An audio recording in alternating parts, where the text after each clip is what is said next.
je vous remercie de me permettre de faire une courte présentation sur Marx et les sciences de gestion. Donc, je remercie Cédric Poivret de me laisser cette opportunité. Alors, Marx, pour moi, c'est une longue histoire puisque j'ai commencé ma thèse et j'avais fait une maîtrise sur Marx, puis après, je fais ma thèse sur l'individu chez Marx, une thèse de philosophie.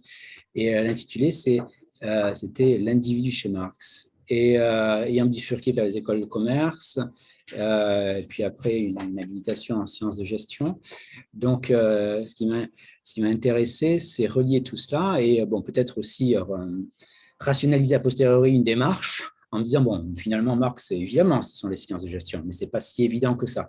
Pourtant, au-delà de son aspect économiste, sociologue, philosophe, ce qui est intéressant, c'est de voir que voilà, il y a une épistémée, c'est-à-dire qu'au XIXe siècle, il y a quand même une œuvre de Marx qui est assez intéressante et qui, sans pouvoir être cataloguée science de gestion ou pensée gestionnaire, dit beaucoup de choses et se nourrit de beaucoup de choses. Donc, on est sûr et certain que Marx a lu une quantité colossale d'ouvrages d'économie, évidemment, d'économie industrielle, comme vous avez dit, et de sciences de gestion de son époque. Donc, l'objet de la réflexion en cours, c'est d'en faire un des membres précurseurs, en tout cas participants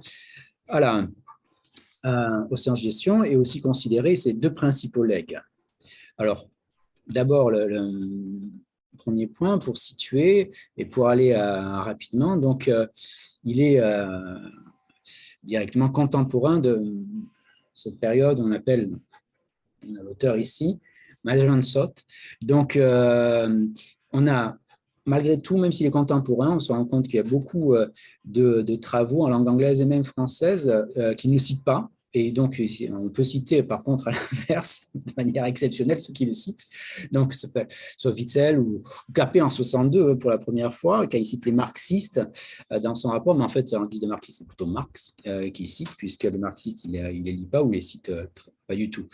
Donc, voilà, c'est quand même dommage parce que Marx et la France, c'est quand même une histoire d'idées très longue. Il a vécu en France, il a écrit en français, il a supervisé les traductions de ses œuvres en français, donc Le Capital. Et puis, c'est aussi une histoire familiale puisqu'une de ses filles est mariée à Lafargue. Et une autre de ses filles va avoir une fin funeste en France. Donc, il y a une vraie histoire pour lui, pour sa famille, pour ses idées. Donc, au-delà du caractère polymorphe de l'œuvre marxienne, donc, il y a évidemment histoire, sociologie, économie, on trouve à peu près de tout, et son type de production et qui nous perd tous et qui perd tous les lecteurs. Parce qu'en fait, quand on lit le manifeste du Parti communiste, on pense qu'on lit un livre certains pensent qu'ils lisent un livre programmatique ou de philosophie politique, et en fait, c'est un pamphlet. C'est du marketing politique avant l'heure qui est assez bon, qui est contemporain des grandes révolutions en 1948, mais c'est un livre c'est du marketing politique, comme on dirait actuellement. Donc son type de production peut perdre le lecteur qui veut aller vite sur certaines choses. Donc, l'autre point qui est intéressant, c'est qu'à la différence de l'économie, on va dire, industrielle de son époque, lui, le centrage, il se fait sur le salarié exploité. Donc, au sens propre, il s'intéresse moins au manager qui exploite le salarié ou à l'encadrant ou au directeur. Et le manager, donc l'année dernière, pour me situer dans une tradition qui commence, l'année dernière, il y avait une présentation de Marx sur les managers, l'utilisation entre autres du manager, et Marx utilise le mot de manager dans Le Capital. Alors, il utilise très peu de fois, mais ça ne veut pas dire que ce n'est pas pertinent. Et surtout, il y a d'autres concepts qu'il utilise très peu de fois et qui ont été relevés davantage. Donc, on va le voir après. Donc, mais lui, il se centre sur la figure du salarié exploité, on va le venir, et moins du manager et du cadre qui sont de toute façon pour lui également exploités. Il est quand même conscient que le manager, de toute façon, il doit rendre des comptes, même s'il n'est pas directement aussi exploité que le mineur ou le maître mineur. le manager de la mine, est aussi exploité par le fonds de grand capital. Et puis derrière, dernier point, donc on a cette épistémologie de l'action. Alors, je cite Attuel, mais Attuel ne parle pas directement de Marx, mais je le rattache à Marx, donc Marx, c'est évident, quoi. C'est une pensée qui est là pour essayer d'agir, de transformer, d'améliorer les choses et qui est considérablement se transforme, essaye de participer à l'amélioration des conditions et de s'adapter à ces conditions qui sont tout le temps changeantes. Donc, en fait, il y a chez lui, il est très difficile de pouvoir identifier des concepts qui perdurent et dont les définitions perdurent chez lui. Donc, voilà, on mélange ce qu'on appelle l'action research, l'action science et puis d'autres choses chez lui qui sont assez fortes. Et enfin, donc, même si on peut regretter cet anachronisme, il y a chez lui, en fait, au moins pas mal de choses. Donc, un point qui pourrait, à notre sens, le rapprocher des sciences de gestion. Donc, pour trois raisons. D'un point de vue gnoséologique, c'est qu'en fait, il s'intéresse à une dimension du savoir, l'économie industrielle, comme il le dit, ou l'économie politique, mais il tourne un peu plus vers l'économie industrielle progressivement. Et c'est quand même, Marx, on ne l'a pas surpris à écrire d'autres choses que sur les classes sociales, un peu moins les entreprises, mais sur les relations au travail et sur son activité même, quand il déborde tout cela de militants. Il y a une tradition anglo-saxonne qui fait de Marx d'abord un militant qui devient chercheur, un chercheur qui devient militant. Il y a cette tradition-là, puisque on a beaucoup de on va le voir après, beaucoup de son œuvre, de ses travaux qui déclinent, dérivent de ses adresses à l'Association internationale des travailleurs et qui sont très intéressantes, presque plus intéressante que le capital. Donc, méthodologique, on le sait, cette réflexion, alors, méthodologique, c'est, pour Marx, il ne fait pas d'études de cas concrètes. Il n'a jamais interviewé un directeur d'usine, hormis son ami Engels, mais qui était un héritier d'une usine de textile, mais il n'est jamais allé dans une mine. Donc, la méthode, pour lui, c'est très simple. C'est la bibliothèque, la British Library. Il était le matin, dès la première heure jusqu'au soir, jusqu'à se ruiner la santé, techniquement, jusqu'à se ruiner la santé. Donc, sans entrer dans le détail. Donc, voilà. Donc, c'est une connaissance de nature livresque. C'est une personne qui dévore les livres. Il ne les achète pas parce qu'il n'a pas d'argent pour ça. Voilà. Et axiologique parce que, voilà, il veut donner des conseils, transformer. Et donc, les trois dimensions, il s'occupe micro parce que c'est l'individu qui l'occupe, méso parce que c'est les relations sur l'entreprise, et macro parce qu'il y a une dimension. Marx, c'est le marché mondial. Avant la mondialisation, il parle du marché mondial. Donc, on a cette dimension-là, macro, et le développement, tout ça. Donc, on est sur ces trois dimensions-là. Donc, je vais un peu vite. Donc, les théories, les legs de Marx, pour moi, il y en a deux principalement qui tiennent. Et en fait, ils sont les deux aux antipodes. Et c'est vraiment très intéressant. En tout cas, c'est ce que j'avance. J'espère. La première, c'est la théorie de l'exploitation. Donc, on la connaît à peu près toutes.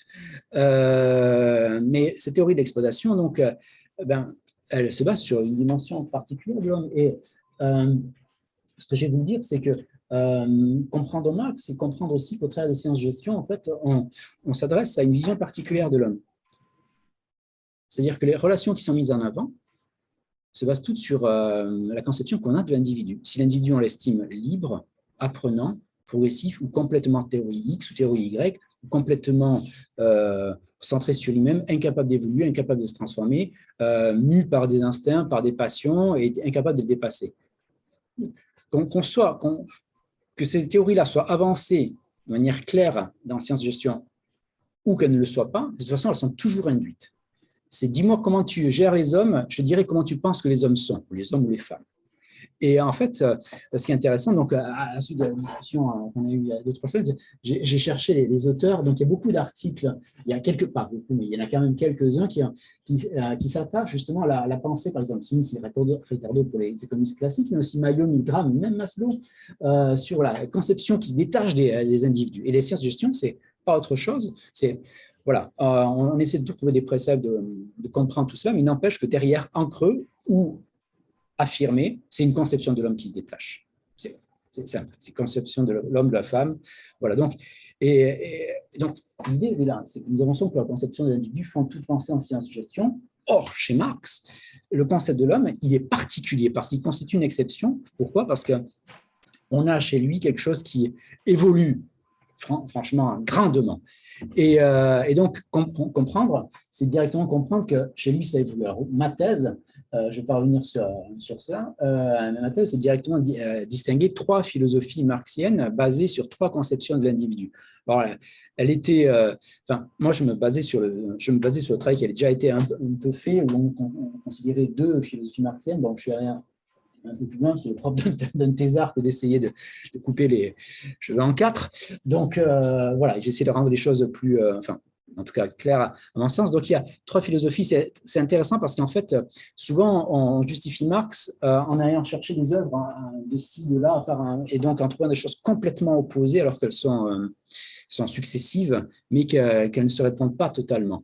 Donc, on distingue, ce que je distinguais dans ma philosophie, trois philosophies, dans ma thèse, pardon. Mais par contre, ce qui reste de lui, ce qu'on sait, c'est ce qu'il a écrit après 1845. La plupart de ces œuvres-là n'ont pas été publiées de son vivant sur les ouvrages philosophiques. Ils ont été publiés bien tardivement. Par contre, son œuvre après Économie politique a été publiée un peu de son vivant.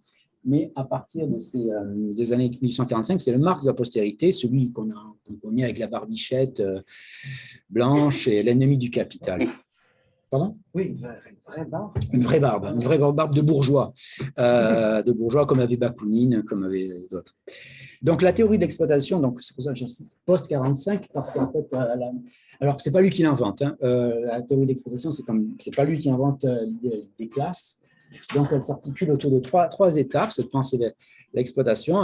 C'est assez simple, c'est que au départ, on a une description, analyse et développement de la théorie de l'exploitation pour lui, qui va jusqu'à l'Ancien Régime. Et puis après, on a quelque chose qui doit permettre, par sa tension, son développement fort, qui doit amener les premières crises importantes. Après la révolution bourgeoise française, donc on a le développement de l'industrie.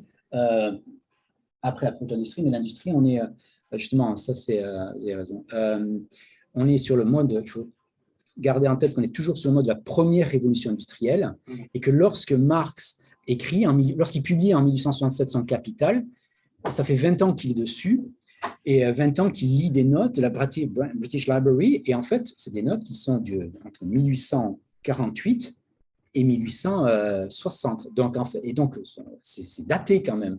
On est vraiment au milieu de la première révolution industrielle. Il ne va pas voir la suite, évidemment, mais il ne va surtout pas voir la fin du 19e siècle et les grandes conquêtes techniques. Donc, et le troisième temps, on a sur le monde des travailleurs associés, on va le voir après, c'est une société révolutionnaire. Donc, sa théorie de l'exploitation, ce n'est pas lui qui l'invente. Elle est tirée, donc ça a été montré et démontré des physiocrates qui ont une importance colossale dans l'histoire de l'économie et aussi dans notre thème, ça a été cité ce matin. Elle est au centre de la pensée marxienne. Alors, je la résume, mais on la connaît tous, l'exploitation, la production par les travailleurs d'un surproduit, traduit en survaleur ou plus-value parce que les termes sont en Mehrwert en allemand, accaparés par les propriétaires des moyens de production. Donc, évidemment, le capitaliste n'a de cesse de faire croître cette survaleur en augmentant la productivité horaire ou en augmentant le temps de travail. Donc, malgré la baisse tendancielle du taux de profit qui, malgré le marché mondial, amène toujours cette exploitation à se tendre, à s'accroître. Voilà. La différence, c'est que la spécificité, c'est que Marx ne conçoit la valeur que comme du temps de travail. Alors, voilà, on est au milieu du 19e siècle. Pour lui, la valeur, c'est que le temps de travail. Plus vous passez de temps sur quelque chose, plus vous lui donnez de valeur. Alors, c'est une conception vraiment très limitée, évidemment dépassée. Et en fait, toute son analyse du capital ne vaut qu'à la hauteur de cette analyse-là. Bon, ça, c'est être méchant de dire ça. Il y a d'autres choses, évidemment. Mais il n'empêche que quand tous ces calculs après, spécieux, particuliers, pour ne pas dire vaseux, c'est le temps de travail, c'est ce qui fait la valeur. Et évidemment, lui, il parle de temps de travail socialement nécessaire.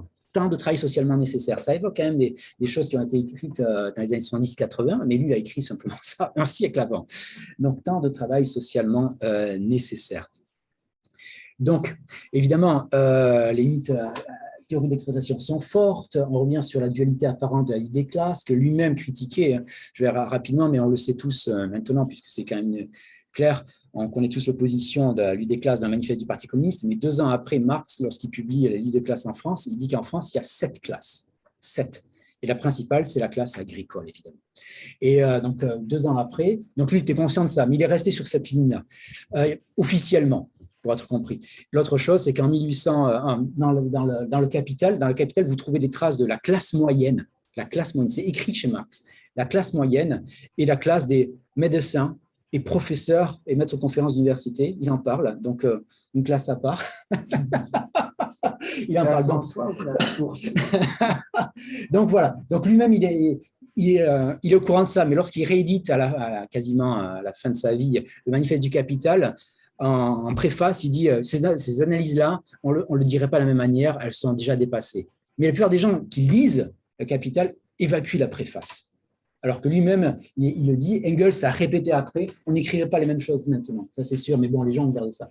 L'exploitation à l'heure du marché mondial, eh bien oui, qui exploite qui? Alors ça, est-ce que les classes des pays avancés, développés n'exploitent-elles pas celles des autres classes? Ça, c'est, voilà. Donc, la théorie d'exploitation est dépassée pour ça aussi, et puis le rôle de la technique, voilà. Lui-même, il voyait les différences entre secteur productif et improductif tirées de Keynes.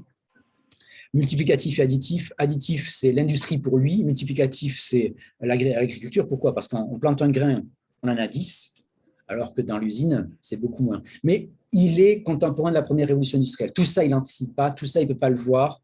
Voilà. Donc ça, je vais vite sur la théorie d'exploitation. On est ici. Et l'autre legs, c'est aux antipodes, c'est l'autogestion. Donc déjà, se dessine chez Marx quelque chose d'assez positif, c'est que la conception d'individu, elle est là. C'est-à-dire qu'on a quelqu'un qui peut être totalement exploité, à vie, asservi, aliéné. Et de l'autre côté, on a cette idée-là mais malgré tout, on peut avoir des gens intelligents qui se prennent en charge, qui nous aident à faire la révolution, ou qui font la révolution plutôt eux-mêmes. On ne va pas les aider parce qu'ils sont assez intelligents, on ne les méprise pas, et qui peuvent commencer à s'associer, créer des coalitions et créer un monde de travailleurs associés. Et donc, cette autogestion, on l'a là. Donc, Marx fait état de 3 stades dans l'histoire économique de l'humanité, j'en ai parlé. Donc, avant l'ancien régime, donc la propriété foncière. Ici, on a la révolution industrielle de son temps, et pour lui, ce qu'il anticipe, voilà, c'est la suite, l'association ou coalition qui doit préparer à la révolution et au renversement de la société qu'il voit, lui, capitaliste, à travers la communauté des prolétaires révolutionnaires. Donc, tout le monde, évidemment, chez lui, exploité de salarié à manager, même si le manager est moins exploité d'une intensité différente, mais il voit une brèche à travers l'autogestion. Alors, Cédric Poivret m'a gentiment guidé vers un des ouvrages de 1971 sur l'autogestion, que je reprends ici, que j'essaye d'intégrer dans une réflexion plus large. Alors, les années 70 en France, c'est le règne de l'autogestion. On est post-68, puis après on a arrêté. Mais c'est quand même, il y a beaucoup de choses qui sont intéressantes et surtout des choses qui sont difficiles à dire, puisqu'en fait, le courant majeur du PC ou des études marxistes dans les années 70, l'autogestion, ce n'est pas ce qu'ils considèrent de positif. Hein. Donc, c'est des gens qui étaient dissidents au sein de contestataires. Donc, être dissident chez des contestataires, ça se passe pas souvent bien. Hein.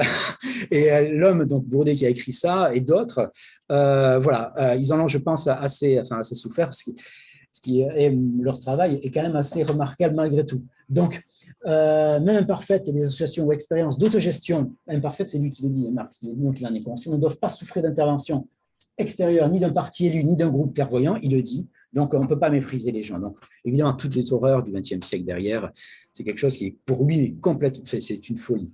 Donc, et pas d'aide de l'État non plus, donc pas de pilotage de l'État, donc on ne pense même pas à l'URSS de ce côté-là. Donc, c'est pourquoi il faut empêcher ces coopératives de dégénérer dans les sociétés bourgeoises et sociétés par action. C'est directement écrit par lui. Donc, il voit tout ça. Mais pour lui, donc, on est dans une situation pré-révolutionnaire, c'est-à-dire qu'on a une brèche dans la société bourgeoise avant la Révolution.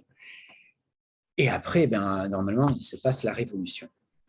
Alors, de retour rapidement pour finir sur la partie révolution. Alors, j'ai publié dans le passé 2 articles sur le concept de dictature de prolétariat et de violence de la révolution. Le plus simple, violence dans la révolution, Marx a écrit de manière très claire que la révolution dans un pays démocratique, il n'a pas besoin qu'elle soit violente. Il a écrit, c'était super clair.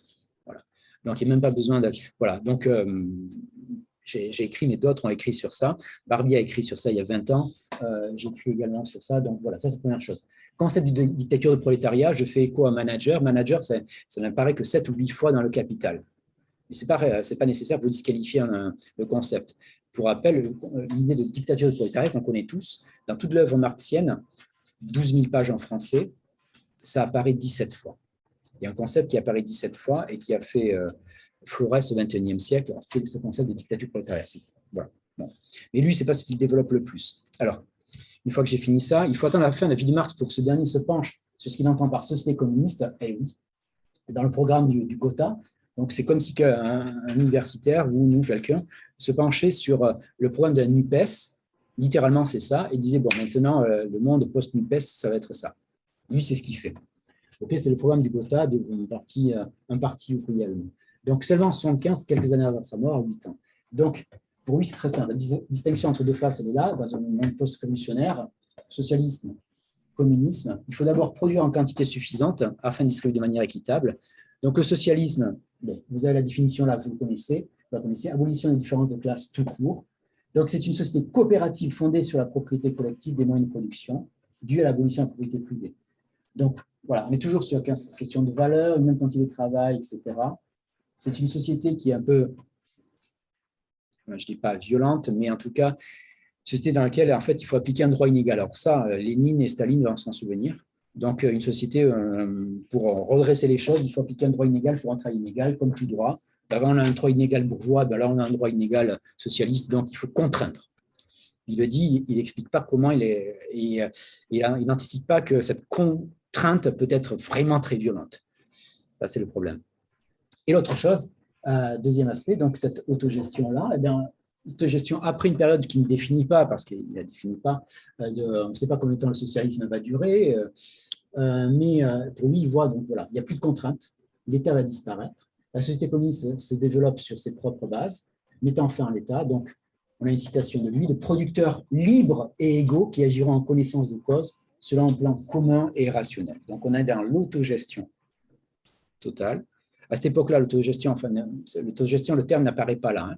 C'est donc la communauté de travailleurs ou l'association de producteurs libres et égaux. Donc vous avez cette autre référence, la société communiste, personne n'est enfermé dans un cercle exclusif d'activité, chacun peut se former dans n'importe quelle branche de son choix.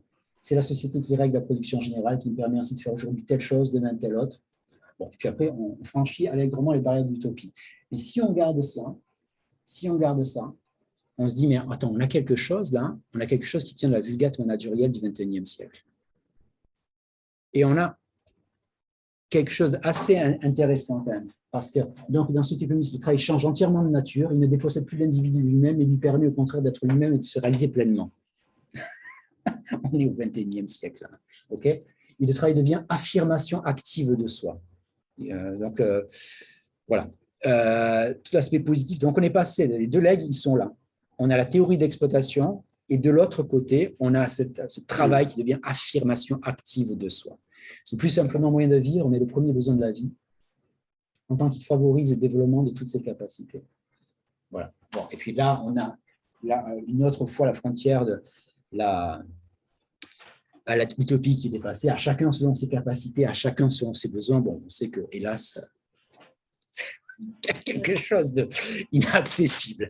Mais il n'empêche que jusque-là, voilà, on a quelque chose qui est assez intéressant et qui évoque pas mal d'ouvrages sur le développement personnel autour du travail. Et en fait, quand on considère juste le socialisme et le communisme comme une anticipation de ces travaux-là actuels, on se dit, ben, ouais, il a quand même vu pas mal de choses. Alors, le communisme, on ne le verra pas, mais il n'empêche que ça c'est bien repris. Il n'y a pas besoin de lire beaucoup d'ouvrages. Donc, les legs de Marx, ben, voilà, j'ai essayé de convaincre autour de cela. Donc, on a voilà, les deux antipodes. Théorie de l'exploitation, autogestion. Ils sont là, ils sont clairs. Alors, l'autogestion, le problème, c'est est-ce que l'autogestion, elle est dépassée? Ben, évidemment, la manière dont il conçoit l'autogestion, elle est peut-être un peu dépassée, oui. On connaît les limites intrinsèques d'autogestion, on les connaît depuis la fin, début des années 80, puisque la grande période en France d'autogestion, c'est les années 70, ça a été critiqué dans les années 80. Donc, la nature humaine, elle est là. Hein, c'est-à-dire que toutes les expériences d'autogestion ne donnent pas toujours des résultats positifs, on va dire, de manière fumistique. Et la question de l'anti-étatisme, c'est comment on fait pour imposer cela et comment on fait pour se débarrasser de l'État. Bon. Et enfin, donc, Pour finir, donc, la raison de son oubli aussi, de l'autogestion, elle est à chercher dans la mise en avant de l'autonomie individuelle au travail. Donc, le collectif joue moins. Mais là, il y a tellement d'ouvrages qui comptent en ce moment sur la fin des classes sociales.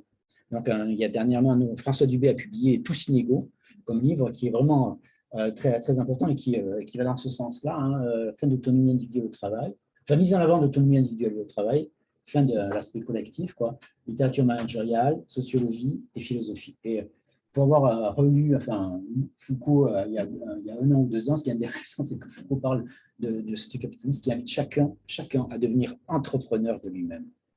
Alors lui, chez Foucault, c'est une critique, évidemment, mais il n'empêche, on est là. Donc voilà, j'ai essayé de faire court, mais au fur et à mesure, je me rends compte voilà, que Marx, on a ce legs-là, ça couvre un spectre total de l'un et de l'autre, et c'est pour ça qu'on peut y trouver des formules sur la libération individuelle qui sont extrêmement positives et qui évoquent pas mal de choses actuelles, comme l'inverse, extrêmement triste. Voilà. Très bien, Désolé. merci. Et oui, ce qui me semble effectivement intéressant, encore une fois, là-dedans, c'est effectivement de montrer que même des textes dont tout le monde a entendu parler, on a toujours intérêt à. Marx, on a un peu entendu parler. Et effectivement, on a toujours intérêt à aller les relire dans le texte. Et Marx, dès qu'on s'y plonge, on a tout de suite une appréhension. On a une appréhension, mais en plus, on a un océan, quoi. Il y a effectivement aussi, pour bien comprendre son projet, toute sa correspondance. Voilà, c'est ça. 20 volumes. 12 volumes, 12 volumes. Mais extrêmement riches. Mais voilà. Et encore, on ne doit pas avoir tout. Non, on n'a pas toutes les lettres. Parce que pour une chose qu'on ne sait pas, qui n'a pas encore été, qu'on sait, mais qui n'a pas été traduite en français, c'est que Marx, il n'a jamais réussi à beaucoup publier et surtout, il n'a pas réussi à vivre de son œuvre, juste à la fin, à peine. Et donc, il vit dans une misère, on va dire, crasse, gentiment, même s'il voulait vivre progressivement comme un bourgeois qu'il condamnait. Bon, bref. Mais en tout cas, pendant 10 ans de sa vie, il n'a vécu que d'une chose, que d'articles qu'il écrivait pour les journaux américains. Donc, il était correspondant en Angleterre pour des journaux américains. Donc, pendant 10 ans, il écrivait pour c'est des journaux qui ont beaucoup disparu, mais pour ces journaux-là, il écrivait des choses sur l'économie, la politique. Et Engels faisait de même. Engels a développé une vraie appétence et compétence pour la stratégie militaire. Donc, pendant 10 ans, ils ont travaillé que sur ça et fait vivre leur famille que de ça, parce qu'ils n'arrivaient à rien publier d'autre, ils n'arrivaient à rien sortir d'autre. Voilà. Et puis, au bout de 10 ans, ça s'est arrêté. Et au moment où il avait plus besoin d'argent, et il s'est trouvé dans une misère noire avant de pouvoir reprendre 2-3 choses. Donc, en fait, voilà, on n'a pas tout de Marx. Voilà. En français, pas tout traduit. Très bien. Des questions peut-être? Vas-y, Sophie. Sinon, il y a plein d'éléments aussi que je ne connais pas bien au niveau théorique, mais peut-être que si vous êtes précis, c'est peut-être un meilleur moment pour poser la question sur certaines divisions au niveau de la philosophie, sur quels critères, ou différents types de secteurs. Mais ce qui m'a beaucoup marqué, c'est notamment sur le legs de l'autogestion, et qu'un collègue du Mexique qui est en sciences de l'éducation, on s'est amusé à un petit exercice sur l'autonomie et le mécénat dans les universités. Et notamment en reprenant pour l'histoire de Paris 8, en fait, tout simplement le manifeste universitaire ayant conduit aussi au mouvement de mai 68, proclamant quand même une recherche d'autogestion. Et après, ce rapport à l'autonomie qui s'est développé, puis finalement qui a été dévoyé à chaque fois que la puissance publique s'en est emparée. Et finalement, ce qui quand même conduisait, il n'y a pas si longtemps, à lutter contre la loi d'autonomie des universités, la fameuse LMU. Parce qu'en fait, c'est une autonomie budgétaire pour rendre des comptes, et finalement, on est passé d'idéal effectivement d'autogestion et aussi de management de soi, justement à quelque chose qui était en fait une contrainte qui vraiment claire, qui mérite en tout cas d'être re-questionnée. La lumière de comment ces concepts ont pu voyager dans le temps en réappropriation. Ça fait plaisir de revenir aussi aux sources sur ce travail. Je pense qu'on ne peut pas être trop long si vous devez